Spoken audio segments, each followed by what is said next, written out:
Hello friends, welcome to the current affair session for 9th and 10th October.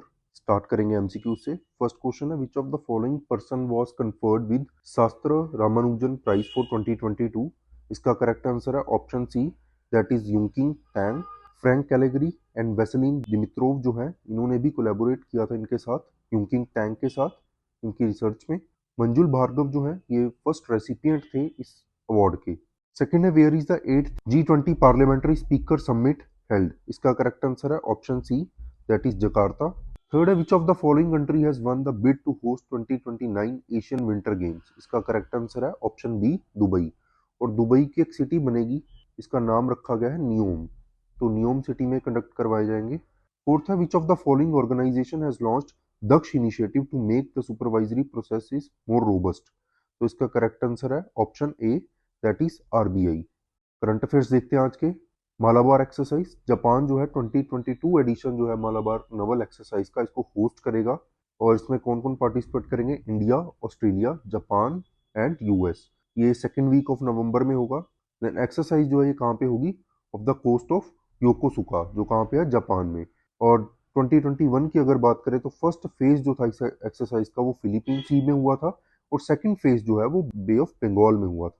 Malabar exercise का M क्या है कि एक free, open and inclusive Indo Pacific ocean जो है वो उसको सपोर्ट करना, और रूल बेस्ड इंटरनेशनल ऑर्डर जो है इनको फॉलो करना। बैकग्राउंड पढ़ लेते हैं मालाबार एक्सरसाइज का। ये स्टार्ट हुई थी as a multilateral naval exercise 1992 में। इससे पहले ये बाइलेटरल एक्सरसाइज होती थी Indian and United State navies के बीच में। इसके बाद जो 1995 का एडिशन हुआ, 1996 का एडिशन हुआ, ये भी बाइलेटरल रहा। बट 2002 के बाद ये एक्सरसाइज जो थी इसके ऊपर हॉल्ट लग गया, क्योंकि उस टाइम पे इंडिया ने न्यूक्लियर टेस्टिंग की थी। 2002 के बाद एक्सरसाइज जो थी ये हर साल कंडक्ट करवाई जाने लगी। जापान एंड ऑस्ट्रेलिया जो थे, इन्होंने फर्स्ट टाइम पार्टिसिपेट किया था 2007 में। और 2014 के बाद इंडिया, यूएस एंड जापान जो है इस एक्सरसाइज में हर साल पार्टिसिपेट करते हैं। 2020 में ऑस्ट्रेलिया ने मालाबार एक्सरसाइज को ज्वाइन किया इंडिया की रिक्वेस्ट पे, ताकि चाइना को कंटेन किया जा सके इंडो पैसिफिक ओशन में। बेसिकली क्या है कि इंडो पैसिफिक ओशियन रीजन जो है उसमें चाइना थोड़ी अग्रेसिव पॉलिसी दिखाता है, डोमिनेशन दिखाने की कोशिश करता है। तो चाइना को काउंटर करने के लिए मालाबार एक्सरसाइज जो थी कंडक्ट करवाई गई।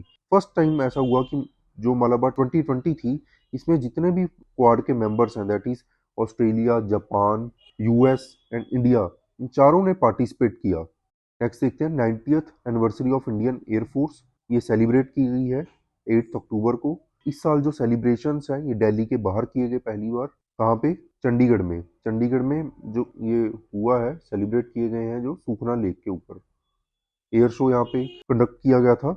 और ये डे जो है, इस दिन क्या कोमेमोरेट किया जाता है कि ऑफिशियल इंडक्शन हुई थी इंडियन एयरफोर्स की as a supporting force of UK's royal air force in 1932, क्योंकि उस टाइम पे ब्रिटेन की हुकूमत थी इंडिया पे। और 1932 में यूके की जो रॉयल एयरफोर्स है उसको सपोर्ट प्रोवाइड करने के लिए इंडियन एयरफोर्स को इंक्लूड किया गया था। इस साल का फोकस किसके ऊपर है? आत्मनिर्भरता और इंडिजनाइजेशन के ऊपर, कि लोकली मैन्युफैक्चर जो है इक्विपमेंट्स या जितने भी आर्म्स हैं, एयरफोर्स से रिलेटेड जितने भी प्रोडक्ट्स हैं, उनको इंडिया में ही प्रोड्यूस किया जाए। इसको लेकर जो है ये थीम थी इस साल की। और रिसेंटली इंडक्टेड प्रचंड लाइट कॉम्बैट हेलीकॉप्टर जो हमने पढ़ा था पिछले सेशंस में, इसके अलावा light combat aircraft Tejas and radars like Rudra and Ashlesha, ये भी इस इवेंट में फीचर किए गए। नेक्स्ट देखते हैं world migratory day. World migratory bird day ये एक साल में 2 बार सेलिब्रेट किया जाता है, that is second Saturday in May and second Saturday in October. 2022 में वर्ल्ड माइग्रेटरी बर्ड डे जो है ये 14 मई एंड अक्टूबर 18 को ऑब्जर्व किया गया। देन एम क्या है कि माइग्रेटरी बर्ड्स का जो हैबिटेट है उसको सेव करना, सेफगार्ड प्रोवाइड करना, इंश्योर करना कि उनकी एक हेल्दी पॉपुलेशन रहे, अवेयरनेस बढ़ाना जो प्रॉब्लम्स बर्ड्स फेस करते हैं, माइग्रेटरी बर्ड्स फेस करते हैं, और एक इंटरनेशनल कोलैबोरेशन करना ताकि उनको बचाया जा सके। बर्ड्स जो है क्रूशियल रोल प्ले करते हैं इकोलॉजिकल बैलेंस मेंटेन करने में, और ये इंडिकेटर हैं इन्वायरमेंट की। फर्स्ट टाइम ये डे ऑब्जर्व किया गया था 2006 में, जब यूनाइटेड नेशन ने डिसाइड किया था कि वो वर्ल्ड वाइड माइग्रेटरी लिंकेजेस हैं इसके बारे में अवेयरनेस बढ़ाएगी और 118 कंट्रीज ने इस इवेंट में पार्टिसिपेट किया। थीम क्या है इस साल की? Dim the lights for birds at night.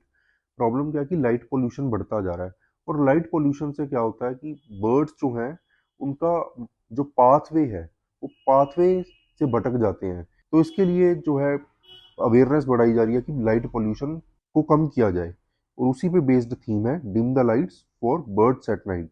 Next है insurance India campaign. HDFC life insurance ने लॉन्च की है इंश्योर इंडिया कैंपेन। इसका एम क्या है? एजुकेट करना इंडियंस को लाइफ इंश्योरेंस के प्रोडक्ट्स के बारे में, कि लाइफ इंश्योरेंस के क्या बेनिफिट्स हैं। ये लेटेस्ट एडिशन है HDFC का। ऑब्जेक्टिव क्या है कैंपेन का? इंडियंस को अवेयर करना लाइफ इंश्योरेंस के बारे में, और उनको मोटिवेट करना कि वो लाइफ इंश्योरेंस जो है करवा लें। इसमें कुछ इंटरेक्टिव एक्टिविटीज जो थी कंडक्ट की जाएंगी, जिसमें कंज्यूमर्स को एंगेज किया जाएगा डायरेक्टली और इनडायरेक्टली, और वाइड नेटवर्क जो है डिस्ट्रीब्यूशन का, that is life insurance products का, वो यहाँ पे वाइड नेटवर्क जो है इंश्योर किया जाएगा। नेक्स्ट देखते हैं white shipping agreement. Royal New Zealand navy and Indian navy के बीच में कॉन्ट्रैक्ट साइन हुआ, किसको लेकर? Exchange of white shipping information को लेकर। चीफ ऑफ नवल स्टाफ है admiral R Hari Kumar, and New Zealand navy chief है रियर एडमायरल डेविड प्रोटेक्टर। इन्होंने ये कॉन्ट्रैक्ट साइन किया है। कॉन्ट्रैक्ट का मेन पर्पस क्या है कि इंकरेज करना मोर ओपननेस, कि दोनों नेवीज के बीच में ओपननेस बढ़ाना मैरीटाइम डोमेन को लेकर। देन वाइड शिपिंग इंफॉर्मेशन होता क्या बेसिकली? ये एक कम्युनिकेशन है नॉलेज के रिगार्डिंग, जिसमें लोकेशन आइडेंटिफिकेशन ये शेयर की जाती है। किसकी लोकेशन शेयर की जाएगी? आइडेंटिफिकेशन कमर्शियल शिप्स की, नॉन मिलिट्री मर्चेंट बोट्स की। देन कैटेगराइज किया जाता है शिप्स को अलग अलग कलर से, जैसे वाइट कलर की जो शिप्स हैं वो कमर्शियल में आ जाती हैं। ब्लैक शिप्स किनको कहा जाता है? जो इलीगल शिप्स हैं। ग्रे शिप्स कौन सी होती हैं? बेसिकली मिलिट्री बोट्स होती हैं। वाइट शिपिंग एग्रीमेंट क्या है? प्रोटोकॉल है जिसमें इंफॉर्मेशन नेटवर्क बनाया जाता है। इसे दोनों नेशन की जो नेवीज हैं इंफॉर्मेशन एक्सचेंज कर पाएंगी, डेटा एक्सचेंज कर पाएंगी शिप्स के रिगार्डिंग नॉटिकल डोमेन्स में। नेक्स्ट है नोबेल प्राइज 2022। एलिस बियालियाट्स्की जो है ये ह्यूमन राइट डिफेंडर हैं बेलारूस से, इनको नोबेल प्राइज मिला है। देन मेमोरियल एक रशियन ह्यूमन राइट ऑर्गेनाइजेशन है, इनको भी मिला है। सेंटर फॉर सिविल लिबर्टीज है यूक्रेनियन ह्यूमन राइट ऑर्गेनाइजेशन है। इन तीनों को नोबेल प्राइज 2022 जो है अवार्ड दिया गया है। रशियन ह्यूमन राइट्स ऑर्गेनाइजेशन जो है ये one of the two organization है जिनको नोबेल पीस प्राइज मिला है। मेमोरियल जो थी ये ऑर्गेनाइजेशन को इनको उसको बंद करवा दिया गया था, क्योंकि ये मेमोरियल जो थी और ये ऑर्गेनाइजेशन जो थी ये आवाज रेज कर रही थी रशियन इन्वेजन के अगेंस्ट। और जो व्लादिमीर पुतिन है रशिया के प्रेसिडेंट, इन्होंने इनके ऊपर इनको जो है बंद करवा दिया था, इस इंस्टीट्यूशन को बंद करवा दिया था। देन जो इंपॉर्टेंट फैक्ट आपने याद रखने हैं कि इंडिया में जो पीस प्राइज अभी मिला है पास्ट में मदर टेरेसा को 1979 में, देन कैलाश सत्यार्थी को 2014 में। तो ये दोनों आपने याद रखने हैं, मदर टेरेसा को 1979 में एंड कैलाश सत्यार्थी को 2014 में। जो मदर टेरेसा है इनका हालांकि बर्थ जो है इंडिया में नहीं हुआ था, बट इन्होंने इंडिया में रहकर सर्व किया और लोगों को काफ़ी मतलब हेल्प की। इसमें पॉवर्टी से उनको निकालने के लिए, गरीब लोगों को निकालने के लिए इन्होंने बहुत एफर्ट्स लिए, तो ये आपने याद रखना है। देन नोबेल पीस प्राइज जो है ये वैसे तो इंडिविजुअल्स को दिया जाता है, बट पीस जो कैटेगरी है, नो पीस प्राइज की जो कैटेगरी है, इसमें ये प्राइज इंडिविजुअल को भी दिया जा सकता है, ऑर्गेनाइजेशंस को भी दिया जा सकता है। तो ये एक इम्पॉर्टेंट फैक्ट है। और ये जो एलिस है इनके बारे में भी याद रखना है, ये बेलारूस के राइट्स एक्टिविस्ट है। इन्होंने बेलारूस जो है रशिया का एक तरह से पार्टनर है, तो ह्यूमन राइट्स के अगेंस्ट इन्होंने वॉइस रेज की थी। नेक्स्ट है बर्किना फासो के न्यू प्रेसिडेंट जो है नेम किए गए हैं। बुर्किना फासो के सेकंड कू इस टाइम। इससे पहले जो थे सैंडियागो डामीबा ये प्रेसिडेंट थे। इन्होंने 9 मंथ पहले कू करके ये प्रेसिडेंट बने थे। बट अभी क्या हुआ कि जो कैप्टन इब्राहिम त्राओर हैं इन्होंने फिर से कू कर दिया है और एक नई सरकार अपनी बना ली है।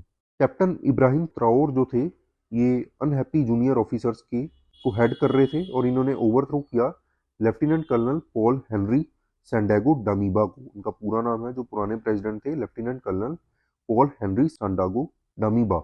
और प्रॉब्लम क्या थी कि जो साहेल नेशन है बर्किना फासो का, वहाँ पे बहुत ज़्यादा प्रोटेस्ट चल रही थी और लोग जो थे वो काफ़ी मतलब खुश नहीं थे। कुछ पोजीशन जो थी या कंडीशंस जो थी, वहाँ की सिचुएशंस जो थी वो बहुत ख़राब चल रही थी बुर्किना फासो में। तो रिसेंट कू जो है हुआ साहेल रीजन में हुआ। ये रीजन जो है ये इस्लामिस्ट इंसर्जेंसी से डील कर रहा है। 2 दिन स्टैंड ऑफ चला और रिलीजियस लीडर्स ने इसको रिजॉल्व करवाया और दमीबा जो थे ये टोगो कंट्री में भाग गए। जिहादिस्ट जो कैंपेन है पिछले 7 साल से चलती आ रही है ये, इसमें थाउजेंड्स ऑफ जो पीपल हैं उनकी डेथ हो गई है। 2 मिलियन हाउस जो है यहाँ पे इवैक्यूएट करवाए गए हैं। गवर्नमेंट अथॉरिटी का काफ़ी नुकसान रहा है। तो ये आपने याद रखना है। बुर्किना फासो के बारे में देख लेते हैं मैप में। ये पूरा बुर्किना फासो है। इसकी कैपिटल है वागाडुगो, यहाँ पे दी हुई है। और ये है साहिल रीजन और इनकी बॉर्डरिंग कंट्रीज आपने याद रखनी है। Cote d'Ivoire that is Ivory Coast, Ghana, Togo, Benin, Niger and Mali. और ये टोगो है जहाँ पे पुराने प्रेसिडेंट भाग के गए हैं। नेक्स्ट है मोधेरा। प्राइम मिनिस्टर नरेंद्र मोदी ने डिक्लेयर किया मोधेरा जो गुजरात में है as a 24/7 solar powered village. ये इंडिया का फर्स्ट ऐसा विलेज होगा जो नेट रिन्यूएबल एनर्जी जनरेटर है। देन फर्स्ट मॉडर्न विलेज है ये जहाँ पे solar based ultra modern electric vehicle charging station है। फर्स्ट ग्रिड कनेक्टेड मेगावाट और scale battery energy storage system है जिसको ग्रिड के साथ कनेक्ट किया गया है। देन पीपल जो है मुदेरा के ये 60 to 100% जो है सेव कर सकेंगे इलेक्ट्रिसिटी बिल्स के ऊपर। देन हेरिटेज लाइटिंग जो है 3D प्रोजेक्शन सन टेम्पल में प्रोवाइड की गई है जो सोलर एनर्जी पे ऑपरेट करेगी। 3D प्रोजेक्शन जो है विजिटर्स को इन्फॉर्म करेगी मुदेरा की हिस्ट्री के बारे में। एंड मुदेरा के बारे में याद रखना जो सन टेम्पल है यहाँ पे काफ़ी फेमस है। ये 11th सेंचुरी में किंग भीमा ने बनवाया था। King Bhima of Chalukya dynasty. 2014 में इस टेम्पल को मुदेरा टेम्पल को यूनेस्को की वर्ल्ड हेरिटेज लिस्ट का पार्ट जो है डिक्लेयर कर दिया गया था। तो इम्पॉर्टेंट फैक्ट है, आपने याद रखना है। ये कुछ एमसीक्यूज हैं जिनको आप रिवाइज कर सकते हो और इनके आंसर्स आप हमें कमेंट सेक्शन में कमेंट करके बता सकते हो। So that's it for today. Thank you so much.